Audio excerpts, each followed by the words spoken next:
Então tá aí, ó, o mistério da Santíssima Trindade, né? Vamos para passar aqui, vamos lá, perfeito, tá, nós? O chamado texto áureo, né, que é assim um texto que chama a atenção, né? Áureo vem de ouro, não é igual aquela no Sermão da Montanha, né? Tem aquela chamada regra de ouro dentro do capítulo 5, 6 e 7 de Mateus, né? O Sermão da Montanha, né? 5, 6 e 7, que é aquilo que o Senhor Jesus, aquilo que você quer que os outros façam para você, você faz também. Ou se você quiser, o contrário também serve. Tudo que você não quer que façam para você, não faça para os outros também. É a chamada regra de ouro, regra áurea. Então, o texto áureo aqui é: este é o meu filho amado, em quem me comprazo. Está em Mateus 13, 17. Pode passar, Igor. A verdade prática, isso tudo que está projetado, está também no livreto. Detalhe, os livretos são dos irmãos. Podem riscar, marcar com texto, anotar do lado, tá? Não tem quem gosta de fazer isso. Tem pessoa que, se tiver um risco, ele compra outro. É da pessoa. Tem pessoa que não é da pessoa. A gente respeita. O meu realmente era, eu acho que eu era assim, eu não riscava, mas com o passar do tempo, ficou tudo rabiscado. Com o passar do tempo. Então, a verdade prática da nossa lição, observem que são 13 aulas, são 13 domingos, tá? E eu queria que os irmãos não se limitassem à data, porque vocês vão ver que está atrelado uma data, por exemplo, 4 de janeiro, porque essa lição começou na maioria das assembleias, né? No dia 4, domingo 4. Nós estamos começando um domingo seguinte, mas o importante é a lição. O livro, para nós, foi devidamente comprado para cada um, pertencem aos amados. Guardem, leiam, tá? A verdade prática que nós tiraremos é que a doutrina da Trindade, ela é central à fé cristã. Ela é central, ela não é algo, é um penduricalho, um anexo que você pode levar ou não, descartar ou não, entendeu? É algo central. E eu, em algumas das EBDs, ou talvez até mensagem, eu não recordo, não faz muito tempo, não lembro se foi as últimas de 2024 ou já no início agora de 4, eu falei uma coisa que eu aprendi de pastores também, que doutrina não se negocia. Se tem um negócio que não se negocia, é doutrina. Aqueles pontos duvidosos, eu acho que é assim, eu acho que isso é uma coisa. Ela pode ser uma doutrina, não se trata de negociar, trata-se de ponto de vista, mas existem aquelas que são centrais, que são fundamentais, né? Jesus Cristo não é bem o Salvador, não, isso não tem negociação. Não sou mais seu amigo, não, eu sinto muito. Não falo mais com você. Aí vai depender de você, né? Quem está afirmado em Cristo não negocia doutrina, tá? Paz, Senhor, tá? Então, queridos, ela é central à fé cristã. Então, 2 pontos. Olha o que está dito aqui, que é importante para a nossa lição, tá? Porque há um só Deus em 3 pessoas que coexistem e atuam harmoniosamente na obra da redenção. A ênfase que o autor aqui dá, tá? Na verdade prática, é na redenção. Mas, na verdade, ela se expande. Você pode dizer que é na criação, na redenção, na santificação. Amém? Mas por que a ênfase dessa primeira aula apresentativa é na redenção? Porque o texto que será usado é um texto em que o Senhor Jesus ele vai apresentar, vamos dizer assim, dizer para o mundo que ele está iniciando um ministério público. Não tem a ver com ministério público de coisa do direito, né? É um ministério, tá, de proclamar o evangelho, tá? Para ele, antes da fundação do mundo, está tudo certo. Mas para o mundo, então por isso que nesta verdade prática, que a gente está vendo aqui tem uma ênfase muito grande na redenção, porque o texto que vai ser usado, ela começa principalmente na pessoa do Senhor Jesus, e nada melhor do que isso, porque a Bíblia vai apontar para Cristo, porque foi Ele que se fez carne. Amém? Agora sim, tá? Mas não precisa ficar de pé. O texto que nós vamos ler está na versão Almeida Revista Corrigida, a gente pode ler aqui se quiser, e quem quiser ler no livreto, que também está, e se quiser ler na sua Bíblia. Amém? O texto é Mateus 3, de 13 a 17, tá? Esse texto, ele é quase sempre intitulado pelas Bíblias como o batismo do Senhor Jesus. É quando o Senhor Jesus vai ao profeta João Batista, certo? Então o texto diz o seguinte, queridos: então veio Jesus da Galileia ter com João, junto do Jordão, para ser batizado por ele. Mas João opunha-se-lhe, dizendo: eu careço ser batizado por ti, e vens tu a mim? Claro, reconhecimento que quem é o Senhor é Jesus, né? Jesus, porém, respondendo, disse-lhe: deixa por agora, porque assim nos convém cumprir toda a justiça. Então ele o permitiu. E sendo Jesus batizado, logo saiu da água, e eis que se lhe abriram os céus, e viu o Espírito de Deus descendo como pomba e vindo sobre ele, tá? Esse eu acho que não é explorado aqui, porque não é objetivo. O professor, né, vai passando alguns detalhes. Você, lendo aqui, está tendo um diálogo entre Jesus e João Batista. Não é isso? Como é uma EBD interativa, quem foi que viu o Espírito descendo com forma de pomba? Deu para entender minha pergunta? Jesus, com certeza. João Batista também, tá? E Jesus, tá? Vão lá, aí não precisa porque não está no texto, e nem está na lição, é porque a gente aproveita os momentos para passar a informação, já que é uma EBD, né? É uma escola.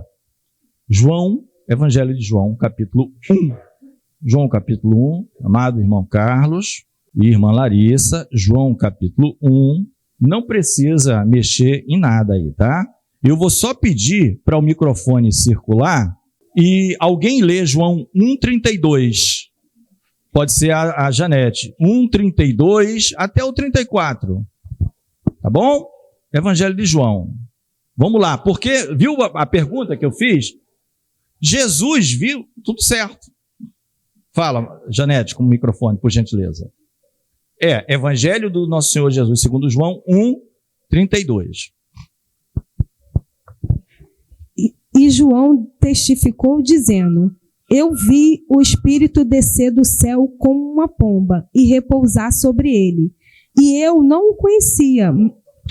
Tá bom, obrigado. É só para dizer que João, o apóstolo, está escrevendo. Então, nós vimos que, óbvio que Jesus vê todas as coisas, mas João Batista lá no Evangelho de João diz: eu vi o Espírito descer. E Deus me disse o seguinte: sobre aquele sobre quem vires descer, esse é o Filho de Deus. Amém? Porque isso aqui não está na aula em si. Mas é importante, porque nós estamos aprendendo sobre Trindade. Tá bom? É uma dúvida que está sendo tirada. Então, vamos em frente. E diz: eis que uma voz dos céus dizia: este é o meu Filho amado, em quem me comprazo, né? Ou em quem eu tenho todo prazer, em que me apraz. Uma voz do céu, tá? Terminamos o textozinho, que era do 3 ao 17. Vocês conseguem, né? É uma sugestão que não está na apostila de vocês, mas está na do professor, porque tem uma pequena diferença no manualzinho do professor, com algumas sugestões. Vocês conseguem, alguém poderia assim tentar ver a Trindade, pegar o microfone, nesse texto do 13 ao 17? Simples, aparentemente simples, né? Acho que ficou claro, né? Você vê o Filho, o Espírito e a voz de Deus, o Pai. E mais, esse Evangelho de João que a gente leu, que diz: olha, o Deus tinha me dito, sobre quem pousar o Espírito, esse é o Filho de Deus. Lá em João, né? Então, tá? Isso é uma sugestão que aparece aqui, queridos. Tá? Nossa palavra-chave, vamos dizer, Trindade, para a pessoa não esquecer. Estamos tratando de quê nessa aula? Trindade. Tá? Uma introdução, tá? Os aspectos da Trindade. A revelação no batismo de Jesus.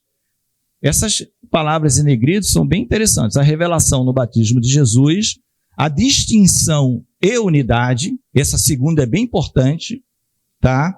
A questão da distinção e da unidade. Existe uma unidade, mas existe uma distinção de 3 pessoas dentro da unidade, tá? E a relevância para a fé cristã. Amém? Aqui, isso não está isso aqui é a apresentação no PowerPoint. Isso aqui é um resumo, o detalhe está aí para vocês. Bom? As imagens, tá, querido? Não associem, Jesus era assim, o assado. Isso é quem produz, o próprio produtor, chama-se Texto Áureo, lá no site dele, usa isso, mas a gente não associa que Jesus era assim, se tinha olhos verdes, azul, né? A Bíblia sempre fala que o Senhor Jesus ele era conhecido pelo que ele falava. Nunca vimos ninguém falar como tal. Vai lá e prende aquele homem. Cadê ele? Vocês não trouxeram? Nunca vimos ninguém falar como tal. Ele ensina com autoridade. Não era pela aparência, muito pelo contrário. Não tinha parecer nem formosura. Então não era pelo parecer nem pela formosura. Era pela sua sabedoria e pelas obras realizadas. Quando ele discute com aqueles fariseus lá no Evangelho de João, ele diz, se vocês não querem crer na minha palavra, crede ao menos nas obras que são realizadas. Ou seja, a primeira palavra. Crede pelo menos nas obras. Né? Aí pelo menos Nicodemos se sensibilizou. Disse, mestre, ninguém pode fazer o que tu fazes se não vier da parte de Deus. Tá? Agora ele travou, realmente. Aí é o Igor. Aí eu peço ajuda ao Igor passar.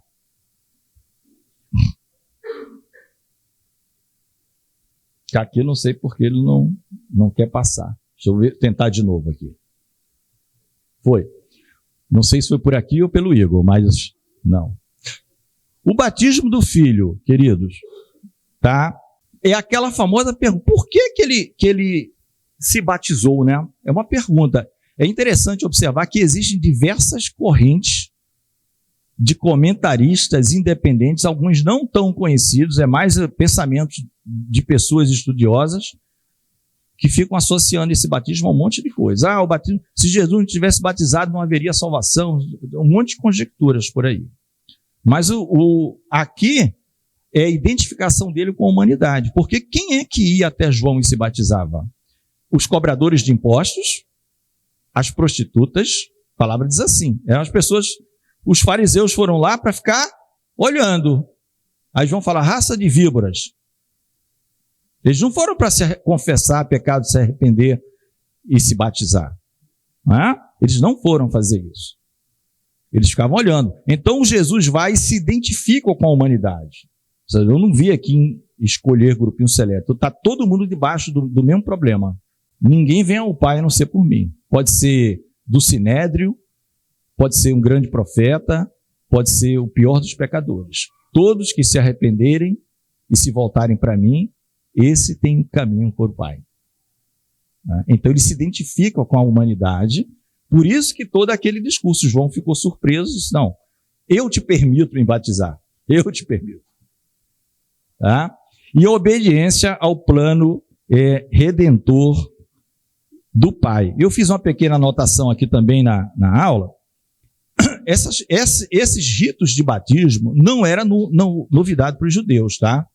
Se chamava mikvé. Mikvé eram os ritos de batismo. Só que quase sempre era batismo para purificação cerimonial. Mas tocou numa sepultura sem querer, bateu não sei aonde. Eles faziam o batismo, até lá, o sacerdote. Ó. Quem quiser contribuir, o pastor Carlos sabe dessas histórias todas, ele fica ali. Entendeu? Então, o mikvé, esse. Só que o de João tinha esse a mais. João estava dizendo, olha, agora a coisa. O machado está posto a raiz. Agora é se arrepender, é se converter porque chegou o reino, é chegado o reino de Deus, amigo. Não tem mais o que esperar, não. Depois que Jesus voltar, não tem negócio de uma quarta pessoa da Trindade. Não existe. Tem gente colocando uma quarta pessoa na Trindade, né? Corredentora, tem um monte de coisa aí. Então, queridos, não existe. Tá bom? Então, isso não era algo estranho, vamos dizer assim, para os judeus. Microfone para a irmã Claudinha, por favor.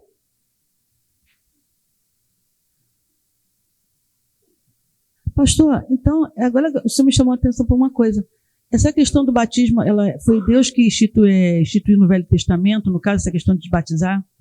Assim, o batismo era... Porque batismo significa, na verdade, imersão, se lavar em água. Então. Só que era cerimonial, porque Deus sempre exigiu a purificação. Ah, tá. Tá? Eu nunca tinha me ligado nessa questão de como começou. Tem um monte de coisa que você tinha que se lavar, tomar banho. Se você fosse considerado imundo ou profano, você era fulminado em determinadas coisas, tá? Agora, tem esse detalhe do cumprimento profético da vinda de João, né? Que está em Malaquias e está em Isaías. Está em Malaquias e em Isaías. Aonde é que tem isso? O início do Evangelho de Marcos. Se você ler o início do Evangelho de Marcos, logo os primeiros capítulos, vai dizer as duas profecias. Aí tem aquela discussão, a Bíblia XYZ está errada porque diz que é Isaías. Aí a outra Bíblia diz os profetas, essa é melhor. Porque nenhuma diz Malaquias, mas está nos dois. Mas não é erro, depende do que foi copiado, né? Só por curiosidade, alguém pode abrir Marcos 1? Não era nem o objetivo, mas foi boa a pergunta, viu como a pergunta serve? Meu amado, tem 3 mini conclusões até chegar à conclusão.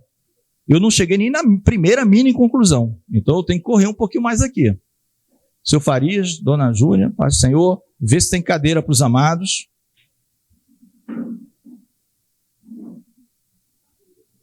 Amém. Aqui, queridos, Marcos 1, só me acompanha aqui. Olha, princípio do Evangelho de Jesus Cristo, Filho de Deus, como está escrito no profeta Isaías. A maioria das Bíblias está assim, mas na corrigida fiel está só profetas, não é isso? Eis que envio o meu anjo ante a tua face, o qual preparará o teu caminho diante de ti. Isso está em Malaquias. Aí vem o seguinte, voz do que clama no deserto, preparai o caminho do Senhor e endireitai suas veredas. Isso está em Isaías. Acabou. João está cumprindo isso. Tá bom? Então, não entre nessa briga que Bíblia A está errada, a Bíblia B está errada, porque está cheio de cópias falando, de fato, Isaías. Tá? Mas é Isaías e Malaquias. Bom, vamos passar. A descida do Espírito Santo, querido, como eu tinha falado, para que serviu aquilo ali? Jesus, foi agora que ele passou a ter o Espírito Santo? Não, ele nasce por operação do Espírito Santo, não é isso? O Espírito Santo desceu sobre ele de forma corpórea como uma pomba, representa a unção pública, ou seja, o Messias, o ungido de Deus. É como se ele estivesse dizendo ao mundo, vou iniciar um ministério, publicamente, eu sou o Messias. Tá? Tem essa representação, não é que Jesus não tinha o Espírito Santo. Ele já nasceu de um milagre do Espírito Santo, como homem. Por quê? Porque a raça humana precisava de um humano. Tinha que ser alguém humano para pagar para a remissão. Por isso que lá na primeira página está a obra de redenção, porque o foco está muito em Jesus. Como a Bíblia é como um todo, né? Na pessoa dele. Amém? Então ali é o início, vamos dizer assim, do ministério público do Senhor. As 3 pessoas nós já vimos, toda a igreja percebeu claramente, o Filho, o Espírito e o Pai, né? A voz do Pai. Então a gente viu a questão do Filho, nós vimos o Espírito, a voz de Deus no batismo, autentica a missão redentora de Jesus e demonstra sua filiação divina. Era como se Deus dissesse assim, esse é o carimbo e assina embaixo. Só ele, tem mais ninguém. Ah, Senhor, mas o profeta... Esse é o meu filho amado em quem me comprazo. Né? É o único, né? É o único. João 1,14. Quem pode ler? Bora, vamos lá, microfone. João 1,14. Nós já saímos da primeira marcha, estamos para a segunda. O carro está acelerando. A gente vai mais rápido agora. João, Evangelho de João 1,14. Qualquer irmão pode ler. Se eu tiver... Acho que 1,14. 1,14 é versículo 14, né? E o Verbo se fez carne e habitou entre nós, cheio de graça e de verdade, e vimos a sua glória, glória como do unigênito do Pai. O que é unigênito, irmãos? Único. Primogênito é o primeiro entre vários. Mas aí João está dizendo desse único do Pai. A gente foi adotado, tá? Foi só para fortalecer aqui, ok? Sinopse 1. O que é uma sinopse? É uma mini conclusão do que a gente viu até agora. Tá bom? Por isso que eu falei, é facílimo de os irmãos lerem durante a semana. Não atrapalha, inclusive, planos de leituras que alguém esteja fazendo. Se você observar, em cada dia tem um diazinho, um versículo às vezes para ler, que tem a ver com a lição. E a própria lição que foi dada, com mais detalhes. É bem simples, tá? É bem simples, querido. A sinopse 1 é como se fosse uma mini conclusão, ainda não é, é a primeira conclusão. A revelação da Trindade no batismo de Jesus confirma que o Pai, o Filho e o Espírito Santo coexistem eternamente e atuam harmoniosamente na obra da redenção. Eu falei isso, o foco é a obra de redenção porque está na pessoa de Jesus ali, mas são 13 lições, nós vamos ver coisas só sobre o Pai, só sobre o Espírito, mas em todas vocês vão ver a interação. Amém? Então, esse texto do batismo é um texto muito clássico, tá? Nessa questão. Volta, ele está muito rápido, vamos lá. Aí, a distinção e a unidade das pessoas divinas. Né? O próprio texto está dizendo o seguinte, Deus é um só, mas existe plural nas... Eita, culpa minha aqui, Matos, desculpa. Pessoas, tá? Plural. Um único Deus, 3 pessoas. E tem um desenhozinho ali, ó, né? Uma tentativa de mostrar aqui o Espírito, né? A cruz, Deus.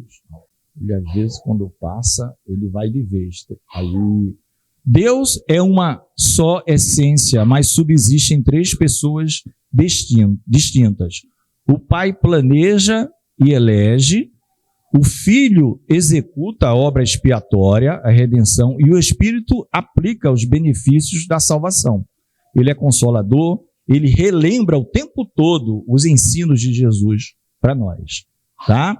Mas existe o Deus, Pai, vamos ali, Filho e Espírito Santo.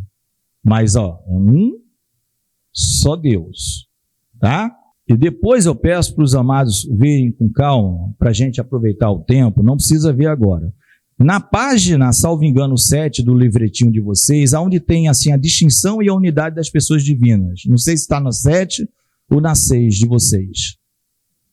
2 em Romanos, 5, né? Porque a minha tem mais conteúdo, tá? Deem uma lidazinha aqui que vocês vão ver quando que o Pai, aí está lá Efésios 1:4, tem os versículos que vai falar da obra expiatória, bom, o próprio João 3,16 fala da obra expiatória, Deus amou o mundo que mandou o seu Filho, para que todo nele crê, tá? E o Espírito aplica os benefícios da salvação. Mas esse texto, de todos eles, para a gente aproveitar o tempo, esse texto de Tito 3,5 é muito interessante. Eu vou pedir para os irmãos irem lá. Tito, todos com calma, não há problema. Antes de Filemon, antes de Hebreus. Se achou Hebreus, volta um pouquinho só. Tito 3,5. Você vê que ele está querendo falar só do Espírito em Tito 3,5, mas não tem como fugir como a Trindade aparece, o Pai e o Filho aqui. Eu fiquei assim, olha, não era nem minha intenção, mas está tão claro aqui, eu vou ler a partir do 4, tá? Todos acharam Tito capítulo 3? Diz assim, 3:4. Mas quando apareceu a benignidade e o amor de Deus, ele está falando aqui de quem? Do Pai. Aí o que é que o Pai, o que é que ele está chamando o Pai? Nosso Salvador. Presta atenção. para com os homens, não pelas obras de justiça que houvéssemos feito, mas segundo a misericórdia que nos salvou pela lavagem da regeneração e renovação do Espírito Santo, a pessoa do Espírito. Renovação é o novo nascimento. Você só nasce de novo quando o Espírito, ele te faz uma nova criatura. E é como se você fosse gerado de novo. Regeneração e renovação. Aí vai no 6. Que abundantemente ele derramou sobre nós por Jesus Cristo. O que é que Jesus Cristo é? Aí não é para um leitor acadêmico do mundo que estuda a leitura secular. Quem é o Salvador? Deus ou Jesus? O 4 diz assim, Deus, que é o Pai, o nosso Salvador. Aí chega no 6 diz, por Jesus Cristo, nosso Salvador. Em Tito. E no meio está o Espírito Santo, regenerando e renovando. Isso nem estava na lição. A lição era só sobre o Espírito. Mas como eu vi os dois ali, tudo junto, falei, eu vou aplicar, porque isso aqui é muito claro, gente. Ele chama Deus nosso Salvador, depois diz que Jesus é o nosso Salvador. Amém? Vamos voltar. Então nós estamos seguindo aqui. A pluralidade na unidade no Antigo Testamento. Queridos, aqui ele vai dizer assim, ó, Elohim, Deus, está no plural. Onde é que está isso aqui na minha apostila? Ah, está aqui. Mas isso aqui é fácil. O que é que eu quero dizer para vocês? No primeiro capítulo da Bíblia, Gênesis 1:1, que ninguém precisa ir lá, porque é decorado, né? No princípio criou Deus os céus e a terra. Na apostila de vocês tem essa explicação, se vocês lerem, tá? É só para explicar que Elohim, Deus, ele está no plural. E ele é o plural de Eloá. Mas Eloá, por sua vez, é o plural de El. Deus é El. Não tem El Shaddai? Por exemplo, Deus é El. Eloá é plural para 2. Se tiver 2, plural. Mais de 2, Elohim. Então, quem criou os céus e a terra? Um único Deus. Mas tem mais de 2 pessoas. E mais, o verbo criar, que é bará, no coisa, tá assim, ó. É como se a gente dissesse, eles criou o céu e a terra. Pô, eles criou, você não está conjugando o verbo errado, não? Tá assim. E não é só lá. Tem vários lugares da Bíblia assim. Quando Deus fala assim, em Isaías capítulo 6, a quem enviarei? A quem enviarei eu? E quem há de ir por nós? Nós quem? Eu ou nós? Tá a mesma coisa. O tempo todo você vai ver isso. Deus é um só, mas você vai ver 3 pessoas. Então, é como se dissesse assim, eles criou o céu e a terra. Não pode ser criaram. Os 3 estavam lá e é uma só pessoa. Deus. Fechou? Mas está na apostila o que eu estou dizendo, tá? Aqui é só uma explicação, porque quando você vai ler, pode facilitar o seu entendimento. Tá bom, irmãos? Então, a ideia é que no Antigo Testamento não nega a Trindade, muito pelo contrário, admite a pluralidade interna na divindade. Então, eu citei Isaías 6 e o próprio Gênesis 1:1, no princípio criou Deus. E quando ele fala, né, o homem agora será como um de nós. Olha, o pastor Cleiton quer falar.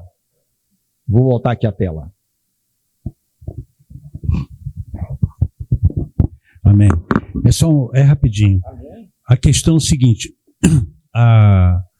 nós somos monoteístas pelo fato que nós adoramos uma divindade chamada Deus. Então, nós adoramos a divindade chamada Deus, que é uma unidade composta por 3 pessoas.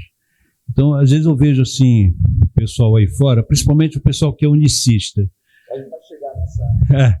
Entendeu? Amém. E eles confundem muito isso. Então, o fato é o seguinte, não é tão difícil, quer dizer, é complexo, mas não é tão difícil de nós admitirmos isso. Nós adoramos a divindade de Deus e essa divindade possui 3 pessoas nela.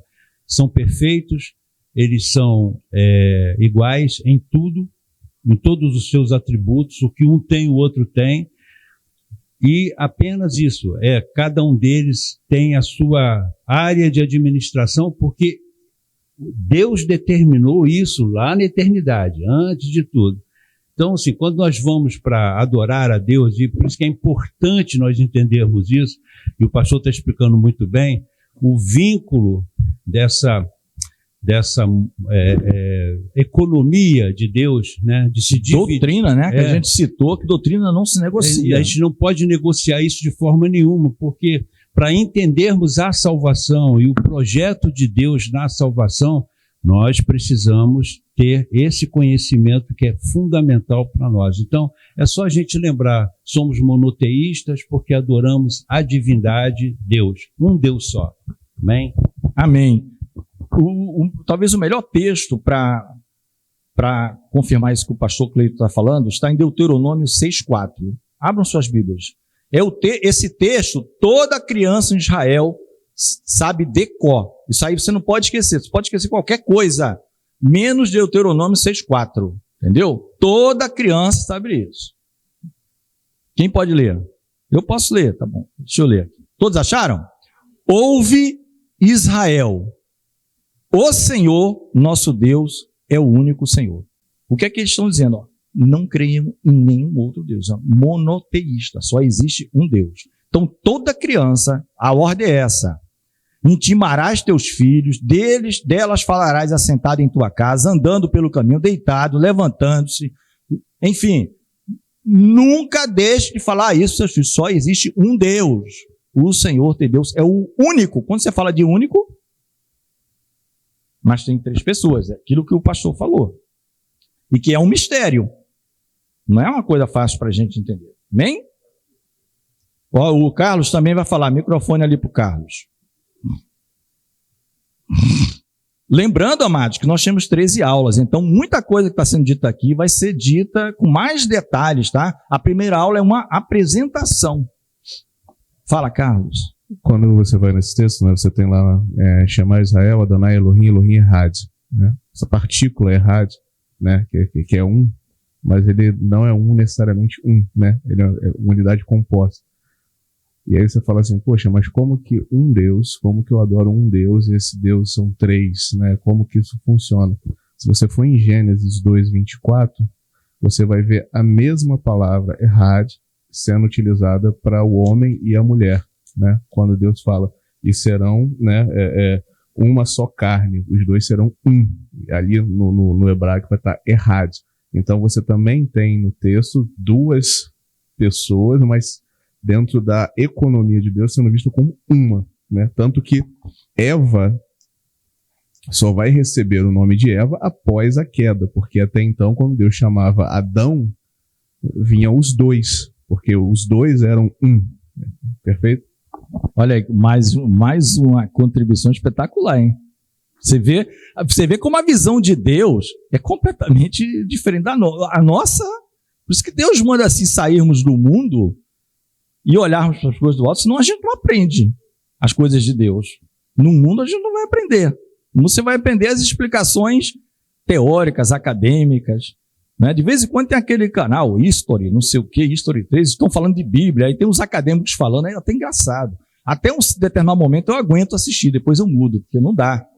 É cada explicação assim terrível, não dá. Não dá. Então quem não conhece, engole aquilo ali. Quem não conhece a Bíblia, não lê Bíblia, vai crer, não, ele é pós-doutor em não sei o que, de Jerusalém, papapá, e está falando coisas completamente... Nós, como seres humanos, né, nós estamos numa esfera muito abaixo da esfera de Deus. E quando a gente fala trindade, né, tudo isso é uma tentativa humana de explicar algo que para a gente é quase que incompreensível. Né? Eu gosto muito da explicação dos físicos que eles, com relação à luz. Né? Ela é uma partícula ou é onda? Né? Como que ela se movimenta, em partícula ou em onda? E vai se criando, tem toda uma teoria em cima disso, né? Todo um experimento e tal, e aí chega-se na conclusão de que dependendo da situação, ela vai se comportar como onda e dependendo vai se comportar como partícula. Mas tem alguns físicos que dizem assim, mas isso na realidade, no final do dia, é uma forma que nós achamos para te explicar algo que para a gente ainda é incompreensível, porque na realidade ela não é nem onda e nem partícula. Percebe? Então, assim, eu como ser humano, olhando para Deus, eu preciso de algo que seja tangível para eu conseguir conceitualizar alguma coisa. Só que isso nunca vai ser perfeito, porque a essência de Deus, ela é muito superior, né? Transcende, né? Algo... Exatamente. Amém? Mais uma. Você vê assim, isso aí que o Carlos falou, e é usado na biologia, na astronomia. Tipo, os que são crentes, né, eles chamam isso é a assinatura de Deus na criação. É a assinatura dele. Eu tô aqui, ó, presente, fui eu que fiz. Só que os ateus, não, isso aí não é Deus. Mas para os que creem, isso é a assinatura de Deus. Amém, queridos? A Trindade no Novo Testamento vai ser bem mais fácil. Ela não é vista como 3 deuses também, não é isso? Mas como 3 pessoas em um único Deus. Aonde? Na chamada fórmula batismal. É o que eu estou falando para vocês, amados. Se atenham ao que é a aula. A aula é sobre Trindade. Por que eu estou falando isso? Porque eu já estudei sobre esses assuntos em outras ocasiões, não sobre a Trindade. Sobre, por exemplo, o Mateus 28. Aí tem gente brigando, escrevendo livro para dizer que não pode ser fórmula o nome. Faça o meu favor. Não é fórmula batismal. Não, o nome fórmula está errado. Aí o outro defende fórmula. E enquanto isso, os ímpios estão morrendo e você está deixando de evangelizar. Né?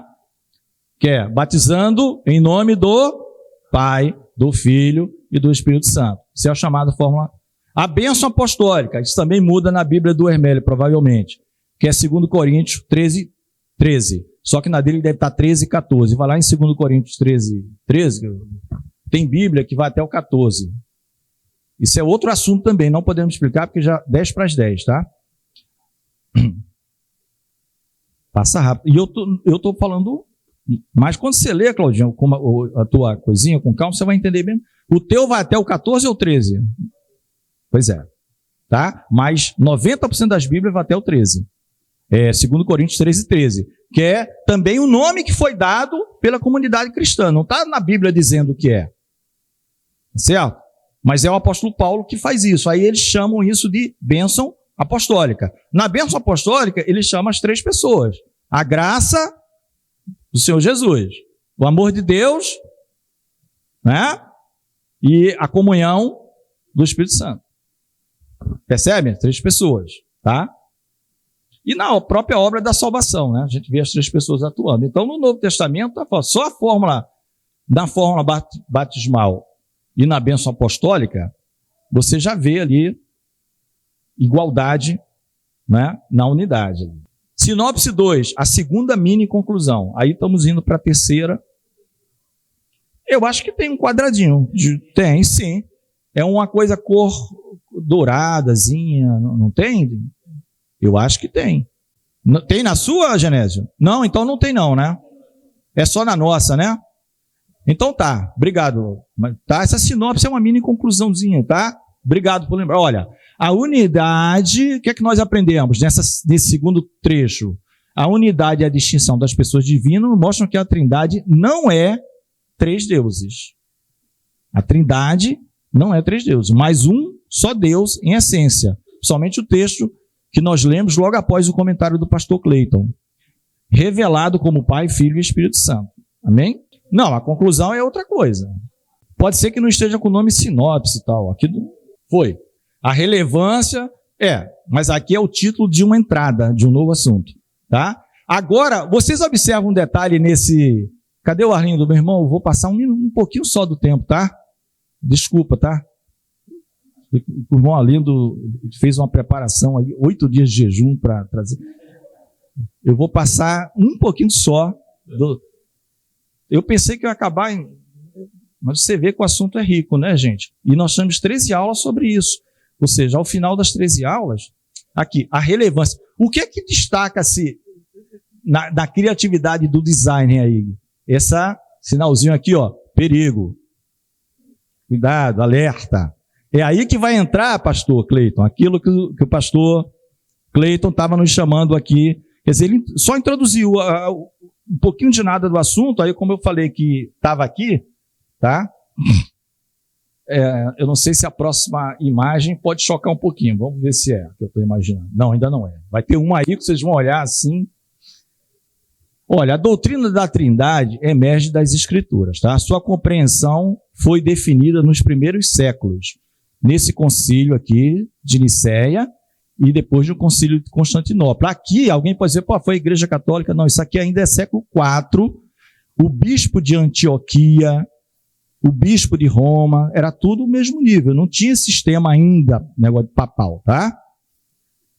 Aqui, por exemplo, no Nicéia, não é quando Constantino autoriza que isso aqui seja feito, mas ele ainda não tinha autorizado a ligação da religião, vamos chamar assim, cristã, com o Estado, que vem aqui com Teodósio. Aí sim, aí ficou muito ruim para a igreja, porque muitos se aproveitaram e viram na igreja uma maneira de chegar ao poder, porque aí foi um casamento, né, entre igreja, quando Teodósio considera ela oficial, tá? Então ele proclama em Nicéia, você vê que o assunto não é fácil, ele proclama que o Filho é da mesma substância que o Pai, e aqui afirma a divindade também do Espírito Santo, completando a formulação. No livrinho de vocês, salvo engano, vai estar esse nível de detalhe aí, tá? Isso. Eu não sei qual é a página, mas é logo depois do 3 em Romano que a irmã Isabel acabou de falar. A relevância da Trindade para a fé cristã. Aí vai estar dizendo o ano, ó, Nicéia, 325 depois de Cristo, e Constantinopla, 381 depois de Cristo. Amém? Tá? Então, amados, isso é uma discussão antiga e foi firmada pela igreja quando a igreja não era ainda como foi na Idade Média. Tá? Tanto é que os bispos de várias cidades eram mesmo top de linha. Antioquia, Roma não mandava em Antioquia nem vice-versa. E Alexandria também, diga-se passagem. O bispo de Alexandria estava no mesmo nível do bispo de Antioquia que o bispo de Roma defendeu. E a literatura que eles tinham, qual era? A Bíblia pura, meus amados. Era o que foi escrito, os evangelhos, as cartas. Amém? Agora que eu falei, uma imagenzinha aqui, ó, um lobo, né? Tá. Eu não queria falar, mas o Carlos falou o nome aqui, né? Tá? É um conjunto famoso aí que o principal vocalista, acho que já veio a falecer, né? Não estamos falando mal de nenhum irmão. Eles tinham um ministério de louvor, acho que ainda existe, tá? Mas que eles defendiam um desses aqui, eu não sei dizer qual era. É isso aqui que o pastor Cleiton estava tentando dizer. O que é que não é trindade? Olha aqui, ó. Triteísmo, crê em 3 deuses separados. É como se fosse o Deus 1, Deus 2 e Deus 3. E a gente viu que o Deuteronômio está dizendo, ó Israel, o Senhor é teu Deus e é o único Senhor. E você vai falar isso com teu filho dormindo, acordado, andando, vai no ouvido dele direto. Porque a tendência do homem é achar deuses. O paganismo é cheio de Deus. Deus que faz chover e a planta não sei o quê. O Deus da fertilidade que faz você ter tantos filhos. O Deus não sei de quê. E ele está dizendo, não, o Deus é um só, é Ele que dá tudo. Ele que dá tudo, né? Paulo fala isso em Atos 17, quando ele está em Atenas, esperando a chegada de Timóteo, Silas, aquela equipe toda. Ele vê um monte de nichos lá, de casinhas, para tudo que é Deus. Ele aproveita que tem um ao Deus desconhecido, Deus lhe dá sabedoria e ele vai começar a explicar, ó, esse desconhecido é que eu vou pregar, eu conheço ele. Mas quando ele começou a falar em ressurreição, o pessoal ficou meio assim. Então, amados, só para dizer, isso não é para decorar, tá? É só para dizer que existem nomes, chamado 33. O outro, unitarismo, afirma que só o Pai é Deus. Então ele entende que Jesus, de fato, existe e o Espírito Santo, mas Deus é só o Pai. Esse aqui é o unitarismo. Eu não sei, pastor, qual esse conjunto aqui, que unicismo, né? É o último então. Ó. O unicismo crê em Deus que se manifesta em 3 formas. Passa aí para o Carlos o microfone importante. Fala aí, Carlos, por gentileza, esse detalhe. Comenta aí para a gente. Alguns judeus messiânicos, né, algumas linhas do judaísmo messiânico afirmam que Jesus não é Deus. Eles pegam ali mais ou menos a mesma linha do islamismo. Né? Jesus não é Deus, ele é uma pessoa importante, ele é um profeta, ele é alguém que foi um grande vulto, mas ele não é Deus. Eles tiram a divindade de Cristo, né? Porque só Deus, né, o Pai é Deus e Jesus é um profeta, é alguém que foi abençoado, é alguém que recebeu uma revelação, mas não é Deus. Tem um pensador, que eu não lembro qual é o nome, que ele diz assim, que é a doutrina da Trindade, se você tentar explicar ela, você acaba ficando louco. Mas se você negar ela, você vai para o inferno, né? Mais ou menos isso. Isso. Pois não. Olha, agora preste atenção que o pastor vai dar... Aqui, ele vai explicar melhor, porque eu já mudo de Para vocês entenderem legal, ó, o unitarismo, testemunha de Jeová, tá? Opa, ó, bom. Testemunha de Jeová. Eles são unitaristas, eles não creem nas outras figuras, nem do Filho, nem do Espírito Santo. Como Deus, né? E como Deus, tá? Entendi. Então, Jesus para eles foi um grande profeta. Então, isso. Parecido com o que o Carlos Anjo falou Gabriel, aqui. exatamente. Eles confundem isso também. O unicismo entende Olá, o quê? O que o unicismo entende? Ele entende que em cada ocasião Deus se manifestou de uma determinada maneira. Então, no tempo de Jesus, Deus se manifestou como Jesus. Então, digamos assim, o trono ficou vago, tá? E ele se manifesta como Jesus e está aqui na terra conosco. E isso é o que o unicismo crê. É na manifestação. É um Deus, mas esse Deus se manifesta de três maneiras. E não é assim, né? A doutrina cristã ensina claramente que são três pessoas de fato. Amém. Esse último aí, pastor, eu andei pensando, eu acho o pior de todos. Porque se Deus se manifesta só de uma maneira, de tempos em tempos, como é que Jesus falou com o Pai? Quem era o Pai? O Pai falou com ele se Deus era só Jesus ali naquela hora. Quem era o Pai? Não sei, não é? Eu considero as três. É um negócio, é uma heresia. Igualmente perigosas. Viu? Sabe? Porque todas elas vão te afastar daquilo que é a verdade. Entendeu? E você negar a divindade de Cristo, a divindade do Espírito Santo, é a mesma coisa que você negar a Deus, né? Porque no final de contas, tudo é Deus, né? Amém. Olha só, queridos, até que a gente vai acabar, eu acho, passando um pouquinho, tá, Arlindo? Não é muito, não. Só por um raciocínio lógico nosso aqui. Só para um raciocínio um pouquinho assim lógico, prestem atenção. Se o Pai é algo, só ele é Deus, por exemplo, e o Filho é nobre, né, como nos creio, mas não é Deus, tal. A quem que é devida uma honra especial unicamente? Só ao Pai. Como é que eu vou honrar o Pai igualmente? Como é que eu vou honrar uma outra pessoa qualquer como eu honro o Pai? Já que o único Deus é o Pai. Não é? Aí abram a Bíblia no Evangelho de João, capítulo 5. Vamos ler a partir do 21. Isso o próprio João vai escrever em 1 João também de outra forma. João 5, 21. Evangelho de João 5, 21. Olha o que diz, queridos, prestem atenção. Pois, é Jesus falando, pois assim como o Pai ressuscita os mortos e os vivifica, assim também o Filho vivifica aqueles que quer. E também o Pai a ninguém julga, mas deu ao Filho todo o juízo, para que todos honrem o Filho como honrem o Pai. O que ele quer dizer? Igualmente, se o Pai é um ser que...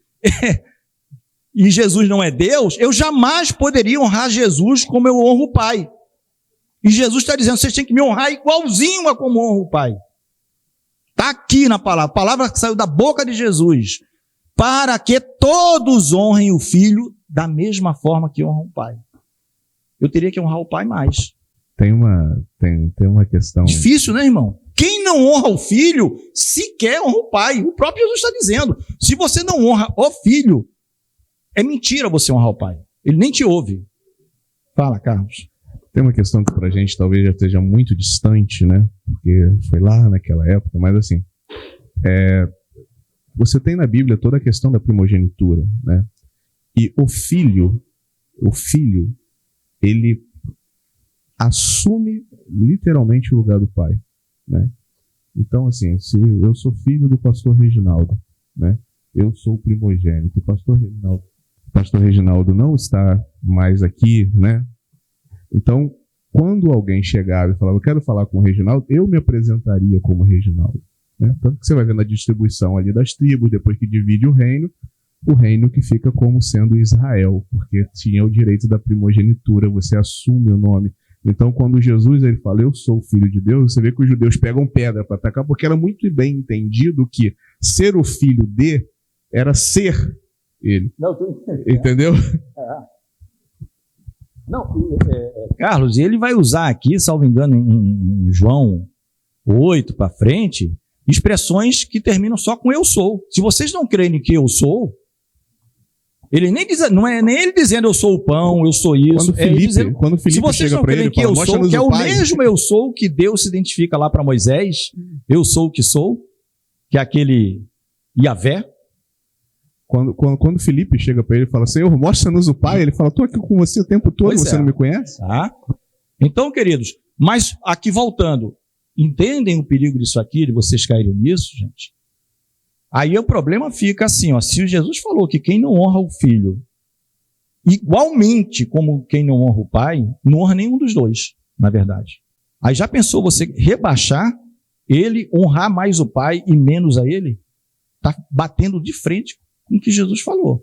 Palavra que saiu da boca de Jesus, no João 5. É um negócio sério, né?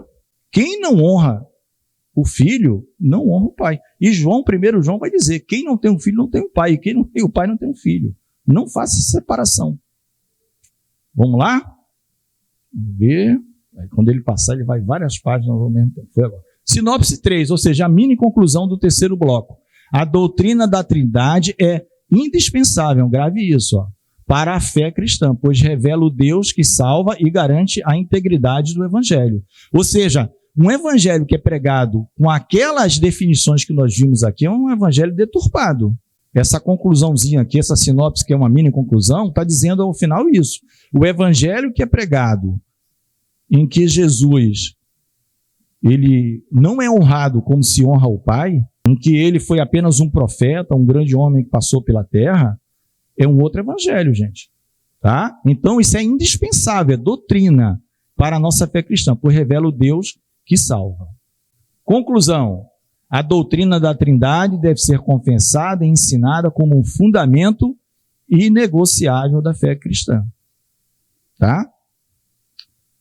Aquele termo. Quando eu vi isso aqui, eu me lembro que eu volto a falar, que eu preguei aqui no púlpito, ou foi um EBD, que eu falei, a doutrina não se negocia.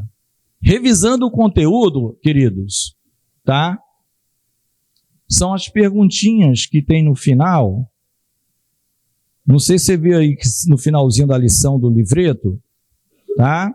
Aqui, a primeira, né? Porque Jesus desceu às águas e foi batizado, lembra que nós falamos? Ele quis se identificar com a humanidade pecadora, mesmo não tendo pecado. Está na palavra que Jesus, em Filipenses está claro isso, foi fiel até a morte de cruz, sem pecado, sem mancha, sem mácula, mas ele quis se identificar com a humanidade pecadora, porque ele era um representante da humanidade, é o verbo que se fez carne para salvar a humanidade, e se oferecer a si mesmo a Deus, como oferta suave, como oferta perfeita, não é? Como um holocausto perfeito ao Senhor. O que significa a manifestação visível do batismo, né, do Espírito Santo no batismo de Jesus? Nós já vimos, é o início do chamado ministério público dele. Ele está dizendo para todos, e para o profeta João, que era quem veio antes, e João dizia para todo mundo, ó, ele é o Filho de Deus, ouçam a ele é o Messias, ele é o que havia de vir, eu vim preparar o caminho dele só. Vós o que clama no deserto, preparai caminho no ermo. Todo outeiro será derrubado e todo vale será exaltado. Ou seja, está falando de nivelar. Outeiros são aqueles montes e vale profundidade. Em Cristo, tem Cristo, como eu sempre falo, muita gente não gosta, mas fala, tem Cristo e o resto. Existe Cristo e o resto. Aí, do resto, quiser participar e se ligar a Cristo, ficar unido com ele, vamos ter um corpo glorificado. O que afirma a doutrina da Trindade que diz respeito à unidade e distinção pessoal de Deus? Isso aí nós vimos também, né? Que há um só Deus em três pessoas distintas. Qual a relevância do desenvolvimento doutrinário, né, para a prática da fé? Preservar a verdade do Evangelho.